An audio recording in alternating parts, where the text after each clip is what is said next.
آپ دیکھ رہے ہیں MKA TV نیوز۔ چندرائن بٹے میں ہی رہی ہیں۔ حکومتیں آتی و جاتی رہتی ہیں، عوامی نمائندے بھی آتے و جاتے رہتے ہیں، لیکن عوام کی خدمت اور عوام کا کام جاری رہتا ہے۔ اور مجلس اتحاد المسلمین نے ہر وقت اس پر خاص توجہ دی کہ عوام کے بنیادی مسائل پر وقت کے حکمرانوں کو متوجہ کیا جائے، اور نہ صرف ہم عوام کے مسائل پر توجہ حاصل کرنے میں کامیاب ہوتے ہیں، بلکہ ہماری مؤثر نمائندگی توجہ کے ساتھ ساتھ ان مسائل کو حل کرنے پر بھی وقت کے حکمرانوں کو مجبور کرتی ہے۔ اور یہی وجہ ہے کہ مسلسل عوام کا اعتماد مجلس اتحاد المسلمین کے ساتھ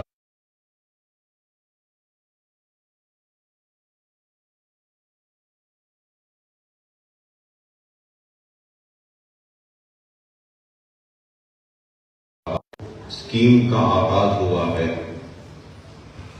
اس اسکیم کا بھی آغاز کا صحرا اگر کسی کو جاتا ہے تو وہ مجلس اتحاد المسلمین اور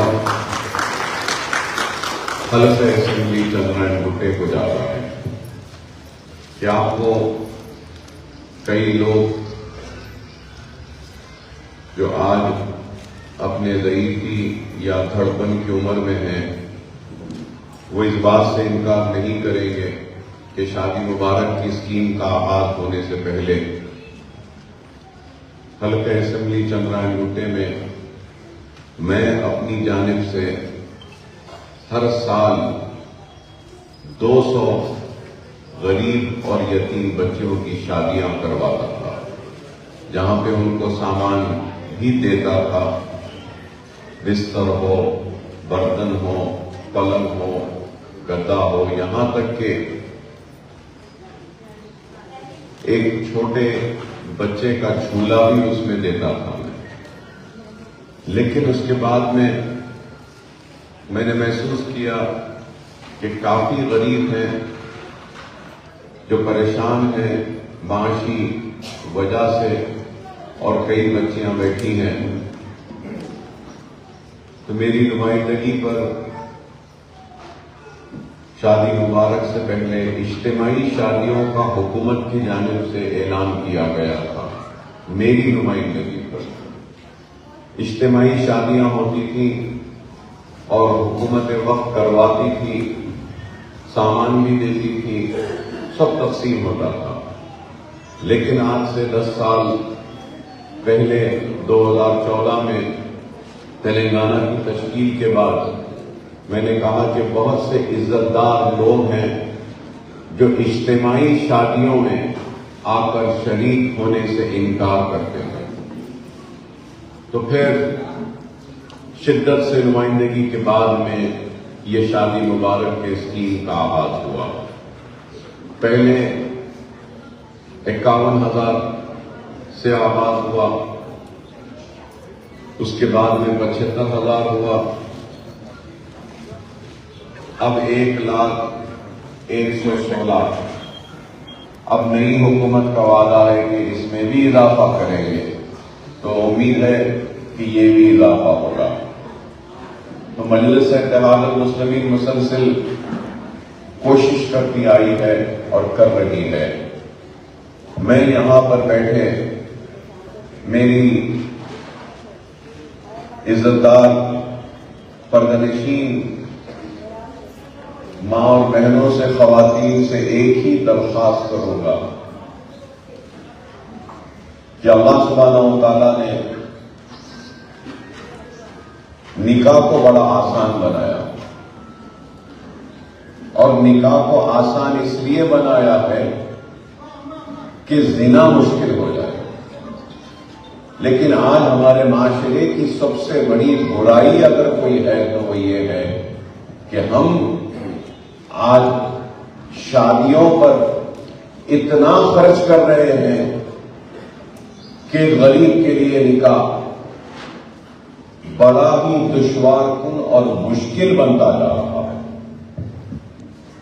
جتنا ہو سکتا ہے کم سے کم خرچے میں اپنے بچیوں کی شادیاں کریے، اور آپ کے گھر میں اگر بچے ہیں اور بچی کو لا رہے ہیں تو خدا را آنے والی بچی اور بچی والوں سے کچھ مطالبہ و تقاضا نہ کرو اور جہیز نہ مانگو. ایک باپ ایک ماں بچی کے شادی میں پریشان ہو جاتا ہے ان مطالبوں کو دیکھ کر. 1000 آدمی کا کھانا دیو، بچے کو موٹر سائیکل دیو، فلاں دیو، یہ دیو وہ دیو. کیوں یہ اسراف؟ ہم کو چاہیے کہ ہم یہاں جتنی خواتین بیٹھی ہیں وہ طے کر لیں کہ ہم جب ہمارے مرد بچے کی شادی کریں گے تو ہم جہیز کا تقاضا نہیں کریں گے، کچھ مطالبہ نہیں کریں گے تو معاشرے کی برائی ختم ہے. خدا را اس چیز پر عمل کرے. آج یہ عالم ہے کہ ہم غریب ہیں، غربت کا شکار ہیں، پریشانی کا شکار ہیں، لیکن قرض لیتے ہیں، سود پہ پیسہ لیتے ہیں، لوگوں سے منگ کر لاتے ہیں. بڑی اہتمام سے سانچک بھی ہوتا ہے، مہندی بھی ہوتی ہے، اس کے بعد میں نکاح بھی ہوتا ہے، ولیمہ بھی ہوتا ہے، چوتھی بھی ہوتی ہے. کیوں؟ 3 دن 4 دن شادی خانے لے کر خرچے ہو رہے ہیں. 100 آدمی کا کھانا، 200 آدمی کا کھانا، 500 آدمی کا کھانا، شادی خانے کا کرایہ. سب سے سستا شادی خانہ کتنے میں ملتا ہے بتائیے آپ؟ کوئی شادی خانہ 50,000 سے کم نہیں، 25,000 سے کم نہیں. اگر آپ 3 دن لیتے ہیں شادی خانہ تو 75,000. اور ہمارے معاشرے میں برائی جو پھیل رہی ہے ختم ہو. خدا نہ اس پہ عمل کرو، اس پہ عمل کرو. میں جانتا ہوں کئی بچیاں والے ماں باپ مجبور ہو جاتے ہیں بچے والوں کے مطالبے کے سامنے. کیا کریں گے صاحب یہ مطالبہ؟ تو یہاں جتنے بیٹھے ہیں یہ لوگ طے کر لیں کہ ہمارے گھر میں بیٹے ہیں، ہماری بیٹوں کی شادی پر ہم جہیز کا مطالبہ نہیں کریں گے، موٹر سائیکل کا مطالبہ نہیں کریں گے، 3 دن کے شادی خانے کا مطالبہ نہیں کریں گے. ہم بچی کو اپنے گھر میں لائیں گے، عزت کے ساتھ لائیں گے، عزت کے ساتھ رکھیں گے بغیر کسی مطالبے کے. تو ہمارے معاشرے کی کئی برائیوں کا خاتمہ ہوگا اور نکاح جو اللہ نے آسان بنایا وہ آسان ہی رہے گا. اس چیز کو سمجھیے. میں اس موقع کا فائدہ اٹھاتے ہوئے ایک پیغام دینے کی کوشش کر رہا ہوں. خدا را اس پیغام کو سمجھیے. کب تک؟ آج مجھے دیکھ کر حیرت ہوتی ہے، ہمارے محلوں میں، ہماری بستیوں میں سب سے زیادہ 2 چیزیں دکھائی دیتی ہیں، ایک شادی خانہ، دوسرے ہوٹل. کیوں بتائیے؟ کیونکہ ہر ایک کو بس شادیاں کرنا ہے اور ہمارے نوجوانوں کو وقت گزارنے کے لیے، مشغلوں کے لیے، بڑی بڑی سیاسی باتیں کرنے کے لیے، لوگوں کے گھروں کے قصے بیان کرنے کے لیے، ان کے گھر میں کیا ہو رہا، ان کے گھر میں کیا ہو رہا، انہوں کیا کر رہے ہیں، انہوں کیا کر رہے ہیں، وہ سارے باتیں کرنے کے لیے ہوٹل ضروری ہے. ایک چائے منگا لو، بیٹھ جاؤ 2 گھنٹے تک، اس کی برائی کرو، اس کی برائی کرو. خدا اپنے نوجوانوں کو ترغیب دو، تعلیم حاصل کرو. اور آج اگر میں آپ کو یہاں پر بلا کر اس مرکز میں یہ چیکس کی تقسیم کروا رہا ہوں حکومت کی جانب سے آج کی تقریب کے لیے شادی خانے کا کرایہ دیتے ہیں تقریب کے لیے، مگر میں کوئی شادی خانہ نہیں لیا چیکس کی تقسیم کے لیے، میں ایک تعلیمی درسگاہ کو منتخب کیا اس چیکس کی تقسیم کے لیے، تاکہ بتا سکو کہ دیکھو یہ تمہارے اتحاد سے بنا یہ تعلیمی ادارہ ہے جہاں پہ بچوں کی مفت تعلیم کا انتظام ہے۔ آپ بھی اس عمارت کو دیکھ کر اپنے بچوں کو آنے والے مستقبل کو سنوارنے کے لیے راغب کر سکے کہ وہ تعلیم یافتہ بنے اور علم کے زیور سے اپنے آپ کو آراستہ کرے۔ خدا اس چیز کو سمجھے۔ لیڈر، ایم ایل اے، قائد ایسے ہوتے ہیں کہ ہتھیلی میں جنت دکھاتے ہیں، سنہرے خواب دکھاتے ہیں، بڑی بڑی باتیں کرتے ہیں، چلے جاتے ہیں، لیکن اکبر الدین اویسی ہتھیلی میں جنت دکھانے والوں میں سے نہیں ہے، سنہرے خواب دکھانے والوں میں سے نہیں ہے۔ حق بیان کرتا ہے اور اظہار حق سے کبھی منہ نہیں موڑتا، چاہے وہ حق لوگوں کے دلوں کو، ان کے دماغوں کو برا دکھتا ہے تو دکھے، مجھے پرواہ نہیں، لیکن میں حق بیان کروں گا، صحیح بیان کروں گا، اپنی قوم کی دیانتداری سے امامت کروں گا، قیادت کروں گا اور ان کے زندگیوں میں اصلاح لانے کی کوشش کروں گا۔ صحیح رہنما وہ ہوتا ہے جو اپنی قوم کی صحیح رہنمائی کرے۔ سب کو دنیا چھوڑ کر جانا ہے، مٹی میں ملنا ہے، آپ کو بھی جانا ہے، مجھے بھی جانا ہے، مگر اللہ نے مجھے ایک رہنما بنایا، رہبر بنایا، اور میں رہنمائی نہیں کروں گا، رہبری نہیں کروں گا تو میں بھی اللہ کے سامنے جواب دوں۔ اس لیے میں اپنا حق ادا کرنے کی کوشش کر رہا ہوں، اپنی قوم میں، اپنے معاشرے میں پھیلے اس جہیز کی لعنت کو ختم کرنا چاہتا ہوں۔ آج ہر کوئی کہتا ہے کہ ہم غریب ہیں، ارے ہمارے محلوں کی شادی خانوں کی تعداد اور روزانہ بھرے ہوئے شادیوں کو دیکھنے کے بعد کوئی نہیں کہے گا کہ ہم غریب ہیں۔ لوگ کہتے ہیں کہ جب ان کے پاس اتنا پیسہ ہے شادیوں میں خرچنے کے لیے تو یہ غریب کہاں ہوئے؟ خدا را سمجھو اس بات کو، اس چیز سے پرہیز کرو اور علم کے اوپر توجہ دو، اپنے بچوں کو تعلیم یافتہ بناؤ، اپنی بچیوں کو تعلیم یافتہ بناؤ۔ بچی بوجھ نہیں ہے، ذمہ داری ضرور ہے لیکن بوجھ نہیں ہے۔ اپنے بچی کو بوجھ نہ سمجھو، تمہارے ضعیفی کا سہارا بیٹا نہیں بیٹی ہے، تمہارے بیماری میں خدمت کرنے والا بیٹے سے زیادہ بیٹی ہے۔ بیٹی بوجھ نہیں ہوتی، بیٹی ہمت کا نام ہے، بیٹی خدمت کرنے والی کا نام ہے، بیٹی صبر کرنے والی کا نام ہے، بیٹی ہمارے ضرورت کے وقت سہارا بننے والی کا نام ہے۔ خدا را بیٹی کو بوجھ نہ سمجھو، لڑکیوں کو پڑھاؤ۔ یہ ادارے ہیں، یہ اتنا بڑا عمارت، یہاں پہ فری تعلیم دی جاتی ہے، فری تعلیم، ووکیشنل کی ٹریننگ۔ پڑھاؤ اپنے بچوں کو، جہالت سے نکلو، زیور تعلیم سے آراستہ ہو جاؤ، اپنی زندگی کے اندھیروں کو نکالو، نئے اجالوں کو لاؤ، اور نئے اجالے اگر آ سکتے ہیں تو صرف علم کی روشنی سے آ سکتے ہیں۔ اس بات کو سمجھو۔ 15,000 بچوں کے تعلیم کا انتظام میں نے کیا، ہزاروں بچے، 5,000 بچے، نیٹ، ایم سیٹ، انٹرمیڈیٹ، 10 سب فری ہے یہاں پہ۔ بھیجو، سال میں 12,000 خواتین کو ٹریننگ دیتا ہوں، سوئنگ کی ٹریننگ، فیشن ڈیزائننگ کی، مہندی کی، بیوٹی پارلر کی، اسپوکن انگلش کی، کمپیوٹرز کی، ایمبرائڈری کی، 10 کورسز ہیں۔ ہنر حاصل کرو، ہنر کے ذریعے اپنے پیروں پہ کھڑے ہو۔ کیوں کسی کے سامنے ہاتھ پھیلا کر مانگنا چاہتے ہو؟ ارے آؤ، میں تم کو ہنر دینا چاہتا ہوں، تعلیم دینا چاہتا ہوں، کیونکہ اس لیے کہ ہمارے پاس اگر علم ہوگا اور ہنر ہوگا تو ہم اپنے پیروں پہ کھڑے ہو سکتے ہیں۔ میں نہیں چاہتا کہ میری قوم مانگنے والی بنے، میں چاہتا ہوں کہ میری قوم دینے والی بنے۔ دینے والا بننا ہے آپ کو، مانگنے والا نہیں۔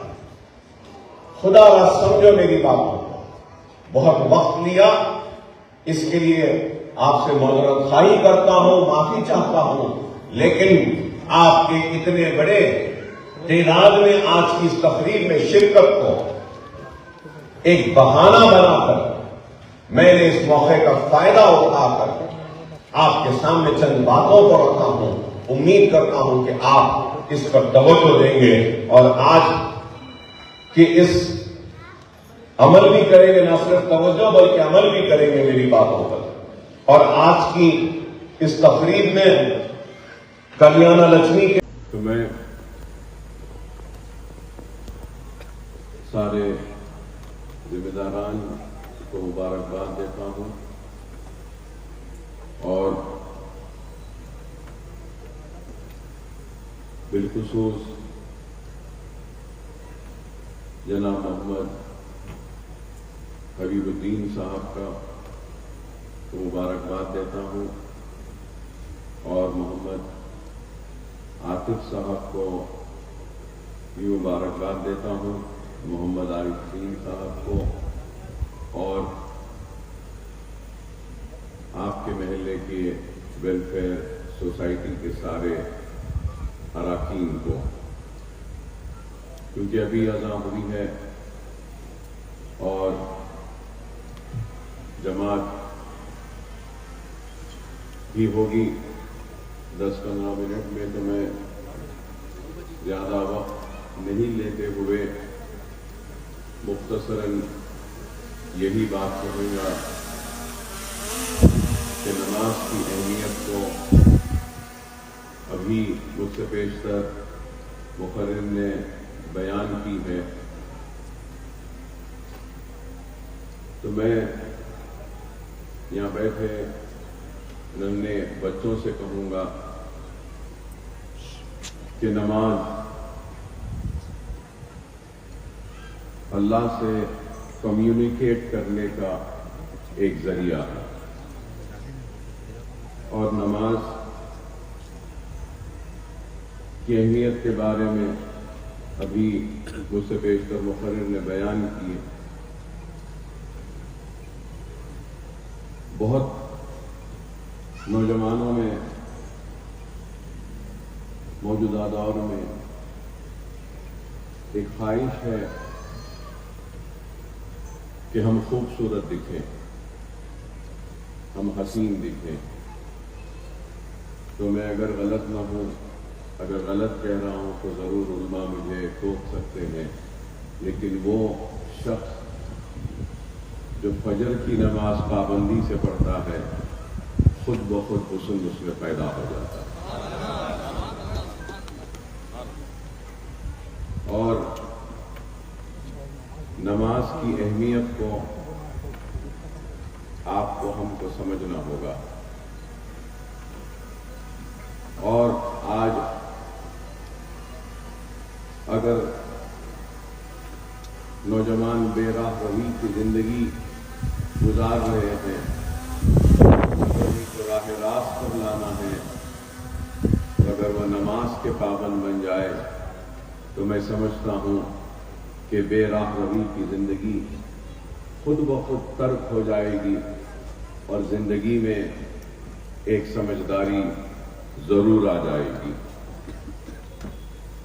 اور آج جو بھی حالات ہیں وہ بھی آپ کے سامنے ہیں کہ کیا خوب کسی شاعر نے کہا تھا، مسجد تو بنا دی شب بھر میں ایمان کے حرارت والوں نے. لیکن ہم کو اپنی مساجدوں کو آباد رکھنا ہوگا، اور مساجدیں آباد رہیں گی تو کوئی ان مساجد پر نظر ڈالنے کی کوشش نہیں کرے گا. ویران مساجد اغیار کی اور دشمنوں کی نظر میں آ جاتے ہیں، اور آباد مساجد وہ محلے جن محلوں کی مساجدیں آباد رہتی ہیں، وہ محلے جات میں رہنے بسنے والے لوگ کبھی پریشانی یا مصیبت کا شکار نہیں